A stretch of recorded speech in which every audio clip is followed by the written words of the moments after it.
बांग्लादेश की राजनीति में जब जब तख्तापलट होता है तब तब वहाँ खूनी खेल खेले जाते हैं। यहाँ की राजनीति में कई बार तख्तापलट हुआ है और इसका शिकार सत्ताधारी नेता तथा वहाँ के जनता होते हैं। वहाँ के जनता को भी कई तरह के संकटों का सामना करना पड़ता है। यहाँ एक बार फिर से तख्तापलट हुई है और इसका शिकार शेख हसीना को होना पड़ा। उसे अपना देश छोड़कर दूसरे देश में शरण लेना पड़ा। इससे पहले जब बांग्लादेश में 1975 में सत्तापलट हुई थी तो इसका शिकार शेख हसीना के माता पिता, भाई बहन के साथ उनके कई सारे रिश्तेदार भी मारे गए थे। बांग्लादेश के ये सत्तापलट 15 अगस्त 1975 में हुआ था, जहां भारत अपनी आज़ादी के जश्न मना रहे थे। वहीं हमारे पड़ोसी देश में सत्तापलट के कारण खूनी खेल खेले जा रहा था। यह समय सुबह की थी। शेख हसीना के पिता मुजीबुर रहमान सहित उनके परिवार के 18 सदस्यों को मौत की नींद सुला दिया गया था। 15 अगस्त 1975 की सुबह 32 धान मंडी से सेना के नौजवान गोली बरसाते हुए शेख मुजीबुर रहमान के बंगला में दाखिल हुए। शेख मुजीबुर रहमान सो रहे थे।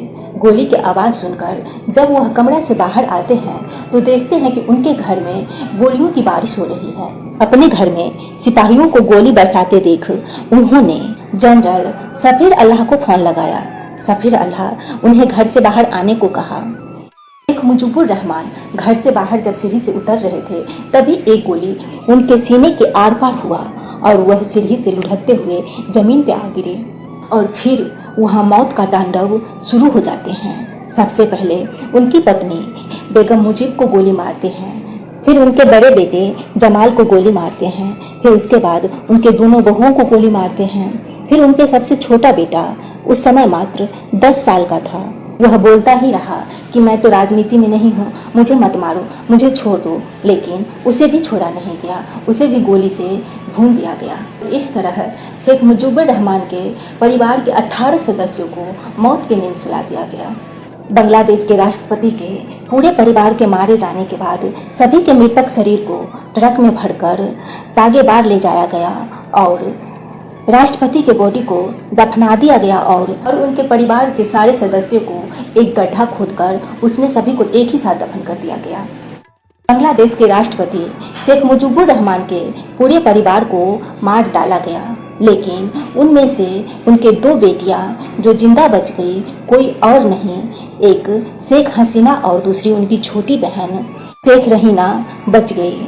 अब सवाल ये उठता है कि जब राष्ट्रपति के पूरे परिवार को मार दिया गया तो उनके दोनों बेटियां कैसे बच गई? तो दरअसल जब ये खूनी खेल खेला गया तब शेख हसीना और उनकी बहन बांग्लादेश में नहीं थी, वह अपने देश से बाहर दूसरे देश जर्मनी में थी और भाग्य से ये दोनों बहनें बच गई। शेख हसीना के पति डॉक्टर जावेद एक साइंटिस्ट थे और शेख हसीना अपने पति और बहन के साथ जर्मनी में गई हुई थी। बांग्लादेश के राष्ट्रपति की मौत की खबर पूरी दुनिया में आग की तरह फैल गई। दरअसल बांग्लादेश के राष्ट्रपति शेख मुजीबुर रहमान एक राष्ट्रपति ही नहीं बल्कि वह बांग्लादेश के राष्ट्रपिता भी थे। उन्होंने पाकिस्तान से लड़कर अपने देश को आज़ाद करवाया था। दुनिया उन्हें बंगबंधु के नाम से जानते थे और उनके देश की जनता उन्हें राष्ट्रपिता के नाम से संबोधित करते थे। अब सवाल ये उठते हैं कि जब वह अपने देश के राष्ट्रपिता थे, इतना सम्मानित थे, तो उनकी मौत इतनी दर्दनाक तरीके से क्यों किया गया? तो इसके लिए हमें बांग्लादेश के राजनीतिक इतिहास में जाना पड़ेगा। तो आइए चलते हैं बांग्लादेश के राजनीति इतिहास की तरफ।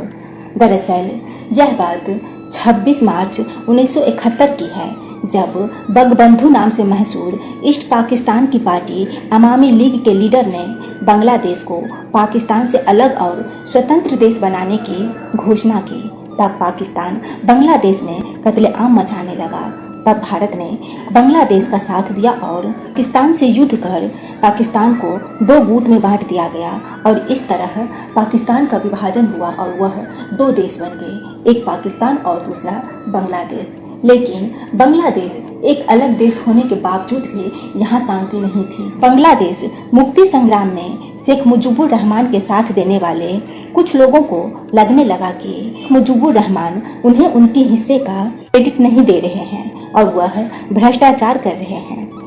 बांग्लादेश के अफसरों में भी राष्ट्रपति बनने की इच्छा बबलने लगा और इसीलिए बांग्लादेश में तख्तापलट की तैयारी होने लगी और इसी के कारण बांग्लादेश के राष्ट्रपति मुजीबुर रहमान के पूरे परिवार को इतने दर्दनाक मौत दिए गए। बांग्लादेश के राष्ट्रपति मुजीबुर रहमान सहित उनके पूरे परिवार के सदस्यों को 15 अगस्त 1975 को बलि चढ़ा दी गई और इन सब में बांग्लादेश के राष्ट्रपति मुजीबुर रहमान के 2 बेटियां शेख हसीना और शेख रेहाना दोनों बहन बच गई। ढूंढ तो उन्हें भी रहे थे, लेकिन दोनों बहन ने भारत से मदद मांगी। उस समय भारत के प्रधानमंत्री इंदिरा गांधी थी। उन्होंने उनकी मदद की और अपने देश में शरण दी। भारत के राव तथा भारत के प्रधानमंत्री उन्हें कड़ी सुरक्षा के घेरे में अपने देश में रखे। कई साल तक शेख हसीना अपने परिवार सहित दिल्ली में छिपकर रही और उधर शेख हसीना के परिवार को मौत की नींद सुलाने वाले ढाका में खुलेआम घूमते रहे। शेख हसीना एक तरह से टूट सी गई थी, लेकिन उन्होंने हिम्मत नहीं हारा और एक समय उन्होंने अपने देश जाने का फैसला किया। उन्होंने 1981 में अपने देश लौट गई। शेख हसीना न बल्कि अपने देश लौटी, बल्कि उन्होंने चुनाव भी लड़ा और उसमें उन्हें जीत हासिल हुई और वह बांग्लादेश के प्रधानमंत्री बनी। शेख हसीना लगातार 4 बार चुनाव जीतती रही और बांग्लादेश के प्रधानमंत्री बनती रही। ऐसा करने वाली पूरे विश्व में लगातार 4 बार प्रधानमंत्री बनने वाली प्रथम महिला की सूची में शामिल हुई। लेकिन इस बीच बांग्लादेश में एक बार फिर से तख्तापलट हुआ है और शेख हसीना को अपने देश छोड़कर भागना पड़ा। वह अपने देश छोड़कर भारत में आकर इस समय रह रही है, लेकिन वह भारत में कितने समय तक रहेंगी इसका कोई समय निश्चित नहीं है। ऐसा कहा जाता है कि जब शेख हसीना को किसी दूसरे देश में शरण मिल जाएगी तो वह भारत छोड़कर चली जाएंगी, लेकिन अभी वह फिलहाल भारत में ही रह रही है और बांग्लादेश की स्थिति अभी नाजुक बनी हुई है। देखते हैं आगे क्या होता है। तो इसी के साथ यह वीडियो समाप्त होती है। अगर वीडियो पसंद आए तो वीडियो को लाइक, शेयर एवं चैनल को सब्सक्राइब करिएगा। मिलते हैं हम आपसे अपने अगले वीडियो में। तब तक आप अपना बहुत ख्याल रखिएगा। धन्यवाद। जय हिंद।